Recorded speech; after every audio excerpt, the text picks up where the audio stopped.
굿모닝, 좋은 아침입니다. 오늘 하루 하나님의 경건의 능력이 여러분의 삶에 충만하기를 축복합니다.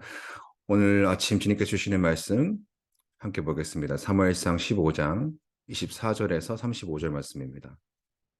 사무엘상 15장 24절에서 35절 말씀 제가 봉독해 올리겠습니다. 사울이 사무엘에게 이르되 내가 범죄하였나이다. 내가 여호와의 명령과 당신의 말씀을 어긴 것은 내가 백성을 두려워하여 그들의 말을 청종하였음이니이다.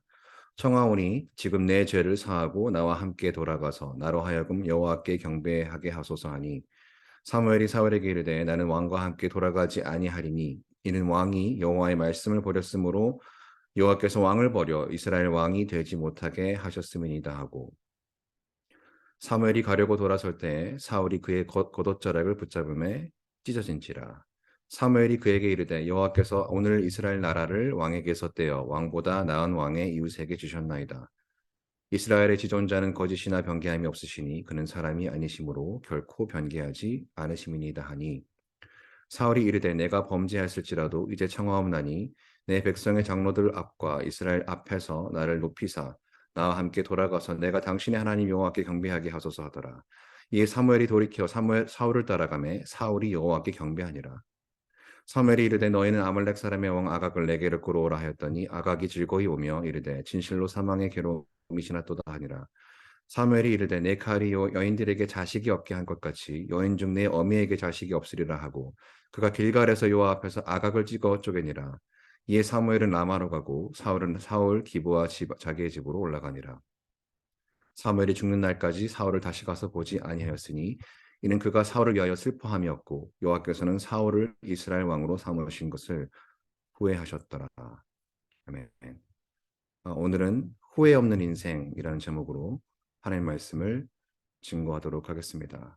오늘 우리가 읽은 본문은 굳이 없어도 이야기의 흐름에 전혀 지장이 없는 구조처럼 보입니다. 바로 앞절 사무엘상 15장 23절 말씀 왕이 여호와의 말씀을 버렸으므로 여호와께서도 왕을 버려 왕이 되지 못하게 하셨나이다 하니에서 16장 1절 말씀 여호와께서 사무엘에게 이르시되 내가 이미 사울을 버려 이스라엘 왕이 되지 못하게 하였거늘 그 말씀으로 바로 이어져서 문맥상 전혀 문제가 없어 보여요.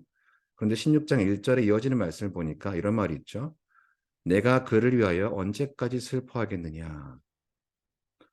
사실 이것이 바로 굳이 필요 없어 보이는 오늘 본문의 내용을 하나님께서 오늘 우리가 들고 있는 이 성경에 포함시켜야 하셨던 이유입니다. 버림받은 사울을 놓고 슬퍼하는 사물의 인생과 자신이 버림받고도 슬퍼하지 않는 사울, 이 두 명의 인생을 대조함으로써 그 가운데 하나님이 어떤 분이신지를 우리에게 명확히 알려주기 위함이시죠. 오늘 본문의 이 하나님의 성품을 이해하도록 돕는 키워드가 바로 하나님의 후회입니다. 오늘 사울을 향한 하나님의 후회를 통하여서 후회 없는 인생을 살아가는 것이 어떤 인생인지를 함께 알아보고 묵상해 보기 원합니다.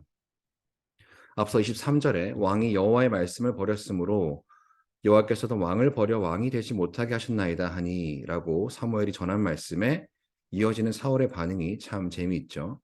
오늘 본문 24절 말씀입니다. 사울이 사무엘에게 이르되 내가 범죄하였나이다.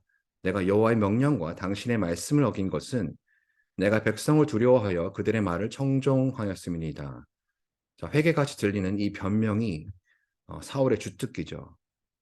사람이 두려워서 그랬습니다라고 매우 솔직하게 털어놓는 사울의 말이 순간 솔직하게 들리지만 혹시나가 역시나라고 사울의 이 회개같이 들리는 변명은 거짓이었습니다.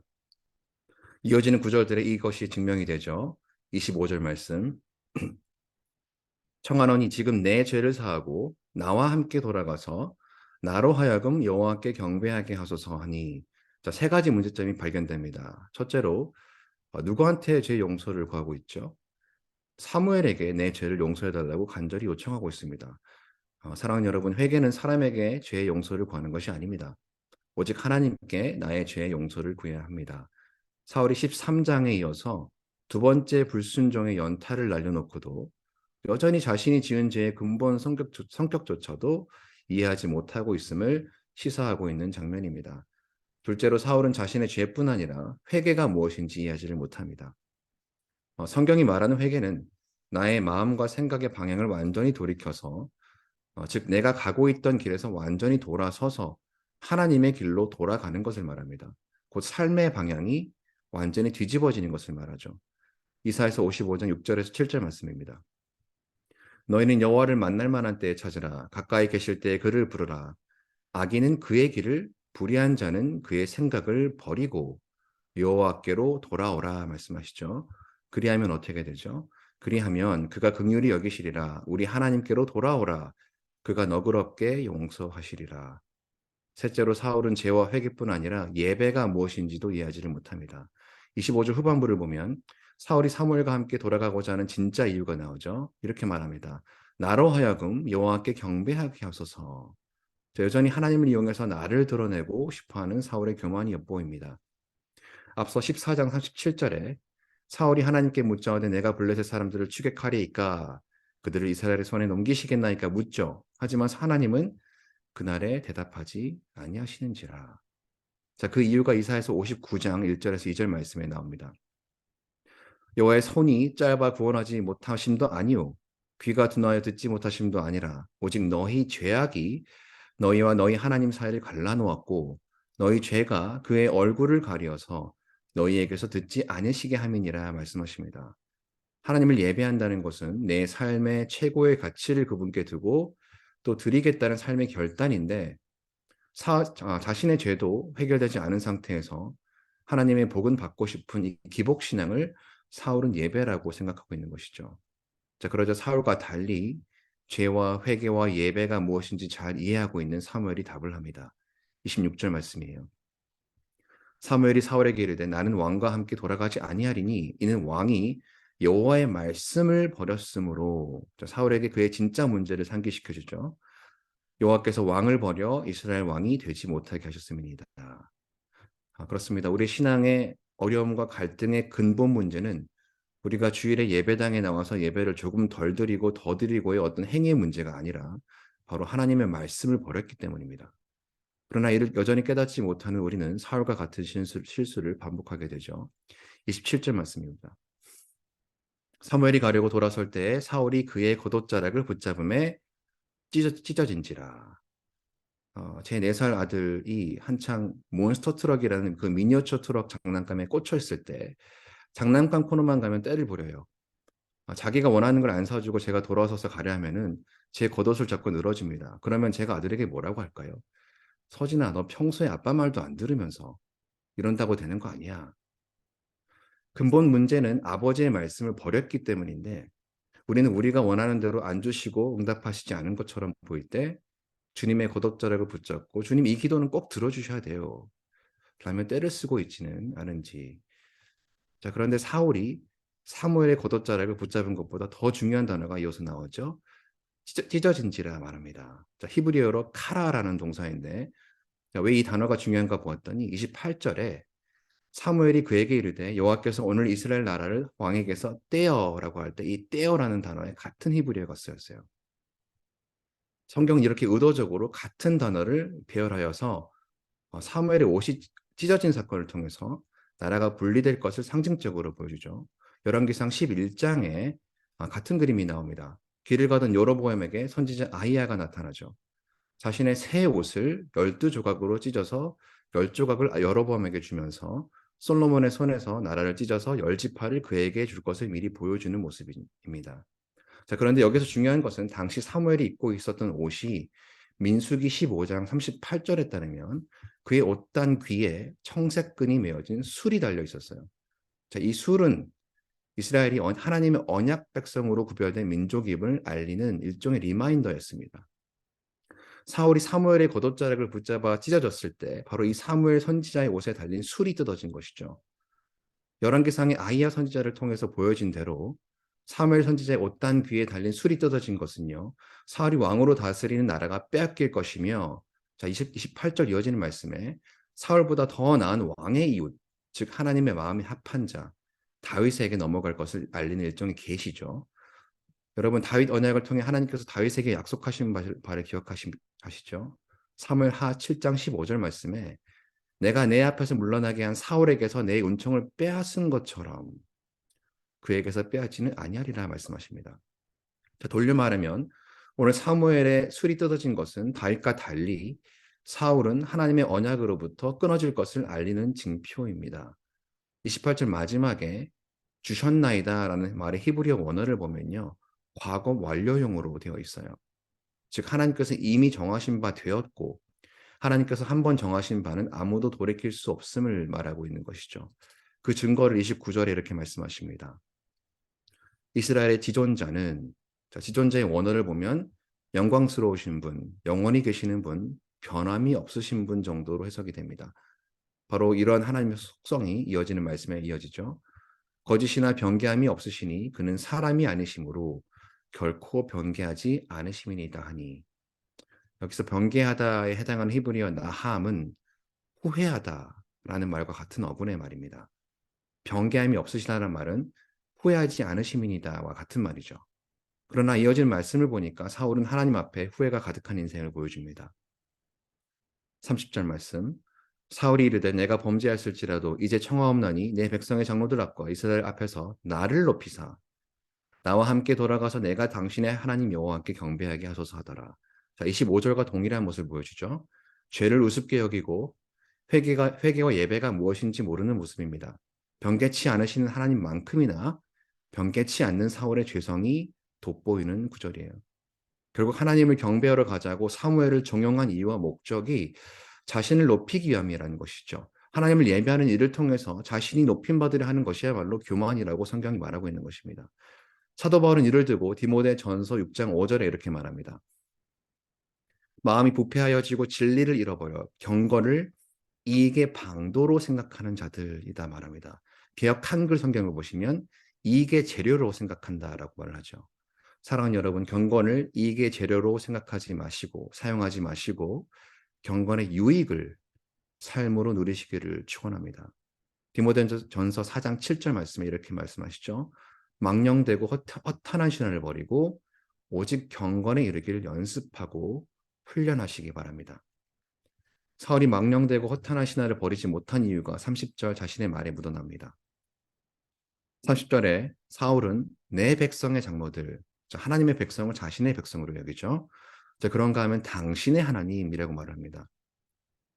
나의 하나님이 아니라 여전히 사무엘의 하나님이에요. 마치 가룟 유다가 3년을 예수님을 쫓아다녔으나 여전히 주라고 고백하지 못하고 랍비여, 선생이여라고 부른 것과 똑같습니다. 결국 24절에 사울의 입술의 회개는 거짓이었음을 스스로 증명하는 꼴이 된 것이죠. 자, 그러나 우리는 나의 하나님이 하나님의 백성들을 섬기라고 부르신 그 사명에 순종하는 사람들인 줄 믿습니다. 경건의 모양만 있는 자들이 아니라 경건의 능력을 누리는 예배자인 줄 믿습니다. 그 능력을 누리기 위해서 필요한 것이 바로 회개입니다. 입술의 회개가 아니라 마음의 회개죠. 마음과 생각의 방향이 180도 바뀌어서 이제는 내 삶의 방향이 완전히 뒤집어지는 인생을 말합니다. 자, 그러나 31절부터 보면 우리의 마음과 생각에 맞지 않는 일들이 일어나요. 하나님의 이야기가요, 우리의 이야기의 방향과 정반대로 흘러갑니다. 사무엘이 돌이켜 사울을 따라가매 사울이 여호와께 경배하니라. 자, 이상하죠? 26절에 사울과 함께 돌아가지 않겠다고 했던 사무엘이 이번에는 사울의 요청을 들어줍니다. 인생의 방향이 아직 뒤집어지지 않은 사울을 데리고 돌이킵니다. 그리고 하나님을 예배하는 자리로 함께 가도록 허락하죠. 그 이유가 이어지는 32절, 33절에 나옵니다. 사무엘이 이르되 너희는 아말렉 사람의 왕 아각을 내게로 끌어오라 하였더니 아각이 즐거이 오며 이르되 진실로 사망의 괴로움이 지났도다 하니라. 자, 여기 즐거이라는 말의 히브리어를 보면 부드럽다, 느슨하다라는 어근 아단이라는 말에서 파생된 단어예요. 사울의 불순종으로 살아남은 아각이 얼마나 느슨해졌는지 보이는 대목이죠. 자, 재미있는 것은 이 아단이라는 말에서 기쁨을 뜻하는 에덴이라는 단어가 파생이 되었습니다. 그 말 그대로 아각이 하나님의 동산 에덴에 나오듯이 마치 천국에라도 들어가는 마냥 나사가 완전히 풀려서 편안히 기꺼이 나왔다는 말입니다. 자신의 다가올 운명도 모른 채 말이죠. 33절 말씀에 완전히 풀려서 나온 아각에게 사무엘이 이렇게 선포하죠. 내 칼이 여인들에게 자식이 없게 한 것 같이 여인 중 내 어미에게 자식이 없으리라 하고 그가 길갈에서 여호와 앞에서 아각을 찍어 쪼개니라. 지난주 화요일 새벽기도 때 말씀드린 것처럼 길갈은 굴러간다는 뜻입니다. 여호수아 5장의 애굽의 수치, 즉 하나님의 구원을 향한 이방 민족의 조롱과 모욕과 수치를 너에게서 떠나가게 하였다. 굴려버리셨다는 말에서 유래된 것이죠. 자, 하나님께서는 사울의 불순종으로 인해서 하나님의 구원 계획을 향한 수치가 다시 굴러 들어온 상황을 이곳 길갈에서 다시 굴려버리심으로 이스라엘의 영적 흐름을 역전시키고 계신 것입니다. 어떻게요? 아말렉 족속을 진멸하라는 하나님의 말씀을 사무엘이 온전히 순종함으로. 자, 이것이 바로 사무엘이 사울을 이곳에 데리고 온 진짜 이유죠. 죄의 근원을 완전히 찍어 쪼개는 온전한 순종을 통해서요. 하나님의 구원의 계획을 성취하기 위함입니다. 그리고 두 번째로 믿음으로 행하지 않고 보는 것으로 행하는 사울에게 그의 불순종의 최후를 보여주고 있습니다. 자, 보이는 것에 집착하던 사울에게 그 결과를 똑똑히 보여주죠. 엄밀히 말하면요. 찍어 쪼개진 것은 아각이기도 하지만 사울 자신이기도 한 것이에요. 자, 앞장 14장을 보시면요. 갑자기 마지막에 사울의 짧은 족보가 언급이 되죠. 자, 이 족보는요. 사실 사울의 집안의 부고예요.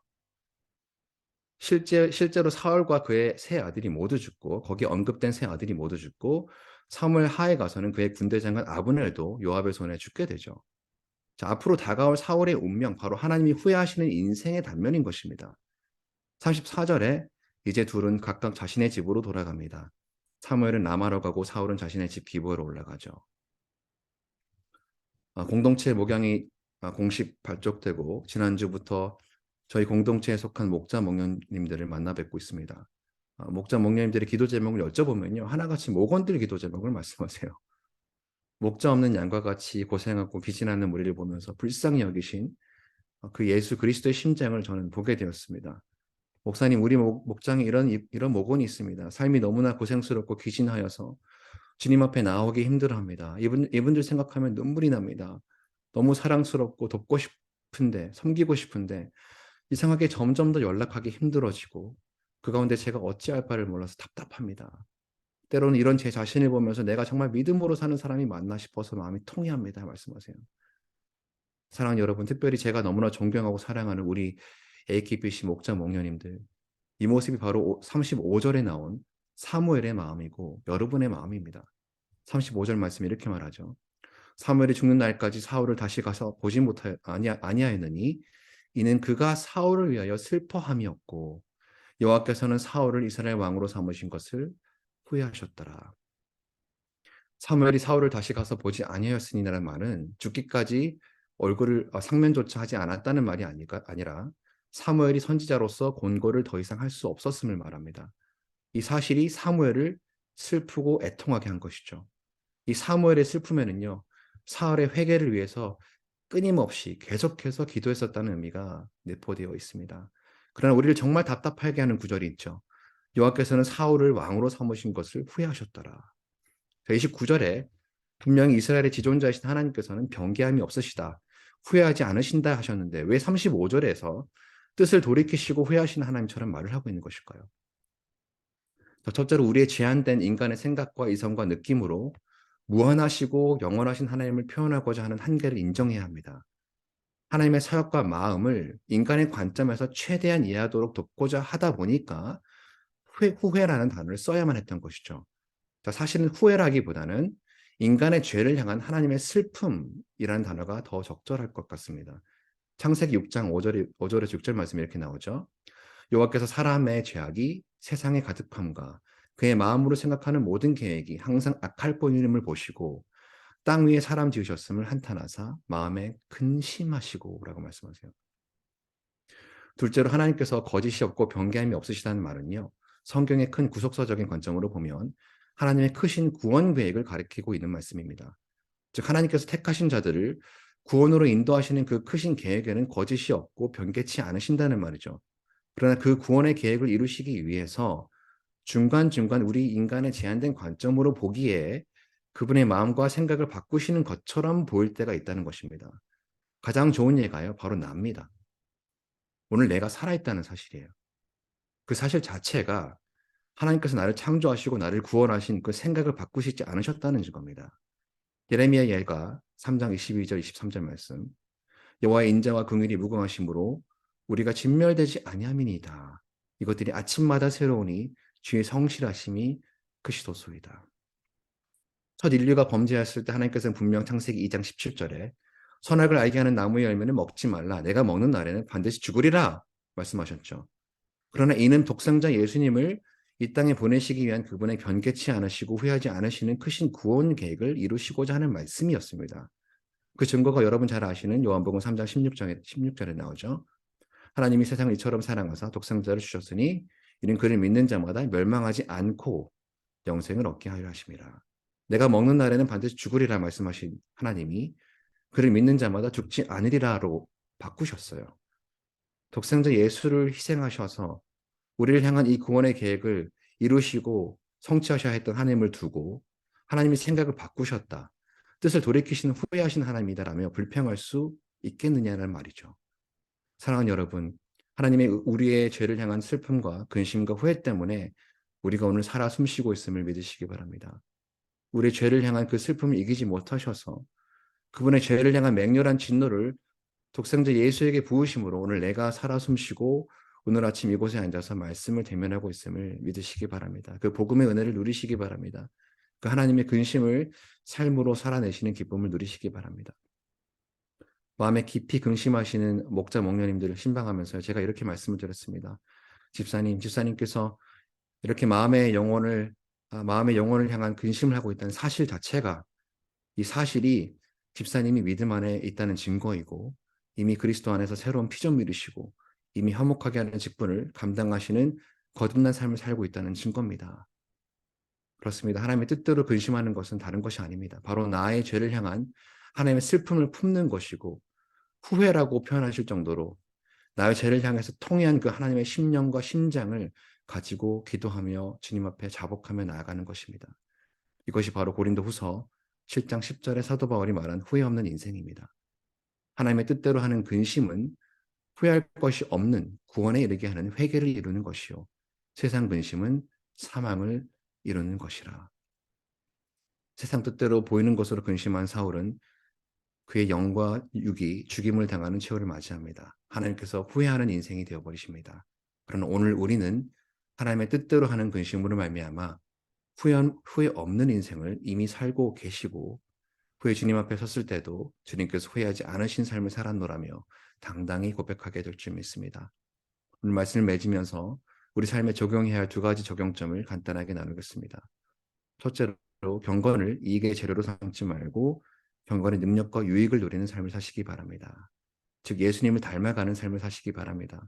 사울과 같이 하나님을 이익의 재료로 삼아서 내가 하나님이 되는 삶이 아니라 하나님이 주인 되심으로 이끌려가는 유익의 삶을 사시기 바랍니다. 두 번째로 하나님의 뜻대로 근심함으로 입술의 회개가 아닌 마음의 회개에 이르시기 바랍니다. 하나님의 뜻대로 근심한다는 말은 하나님의 말씀대로 근심한다는 말입니다. 마음의 회개에 이르는 가장 좋은 방법은요. 내가 오늘 사울과 같이 하나님의 말씀을 버렸음을 인정하고 그럼에도 불구하고 십자가 보혈과 부활의 능력으로 내가 버림받지 않고 살아있는 이 은혜에 감사하는 것입니다. 사랑하는 여러분, 후회하는 인생은 후회 없는 인생은 다른 게 아닙니다. 하나님이 후회하지 않으시는 인생이 후회 없는 인생입니다. 오늘 십자가에서 확증하신 여러분을 향한 하나님의 후회 없으신 그 사랑과 긍휼하심과 인자하심 힘입어서 오직 하나님의 뜻대로 근심함으로 후회할 것이 없는 구원에 이르게 하는 회개를 이루시는 인생 살아가시는 AKPC 성도님들 되기를 축원합니다. 기도하겠습니다. 거룩하신 하나님, 하나님의 인생이 아니시니 시건치 아니하시고 후회가 없으신 하나님이십니다. 말씀하신 바를 반드시 행하시는 신실하신 하나님이십니다. 그 하나님의 성품으로 말미암아 오늘 우리가 누리는 이 구원의 기쁨을 회복하게 하여 주시옵소서. 하나님의 뜻대로 근심하고 슬퍼함으로 후회할 것이 없는 구원에 이르는 회개에 이르게 하여 주시옵소서. 특별히 하나님의 슬픔과 근심으로 말미암아 마음 아파하시는 목자 목녀님들 위로해 주시고 오직 말씀으로 치유와 회복이 일어나게 하여 주시옵소서. 그래야 해서 모든 목장이 또는 우리 공동체가 우리 AKPC 성도들 모두가 하나님이 후회하지 않으시는 인생, 후회 없는 인생을 살아가도록 성령 하나님 인도하여 주시옵소서. 예수님의 이름으로 기도합니다. 아멘. 오늘 말씀을 기억하시면서 함께 기도하실 때 하나님 오늘 하루 세상 근심이 아닌 하나님의 뜻대로 근심함으로 입술의 회개가 아니라 마음의 회개에 이르게 하여 주시옵소서. 경건을 이익의 재료로 삼지 않고 경건의 유익과 능력을 누리게 하여 주시옵소서 기도하기 원합니다. 회복을 넘어 부흥으로 예수 산책 AKPC 말씀 공동체, 제자 공동체, 미셔널 공동체의 비전을 이루어가도록 기도해 주시고요. 공동체 목약이 시작되었습니다. 하나님의 뜻대로 슬퍼하시고 근심함으로 섬기시는 우리 귀한 목자 목녀님들을 위해서 기도해 주시기 바랍니다. 창립 50주년 음악 페스티벌 준비하시는 손길 위해서 기도해 주시고요. 페루 김성일 선교사님 위해 계속 기도해 주시기 바랍니다. 마지막으로 우리 교회 환우분들, 투병 중이신 우리 성도분들 위해서 회복을 위해서 눈물로 함께 기도하면서 삶의 자리로 함께 나아가겠습니다. 기도하겠습니다.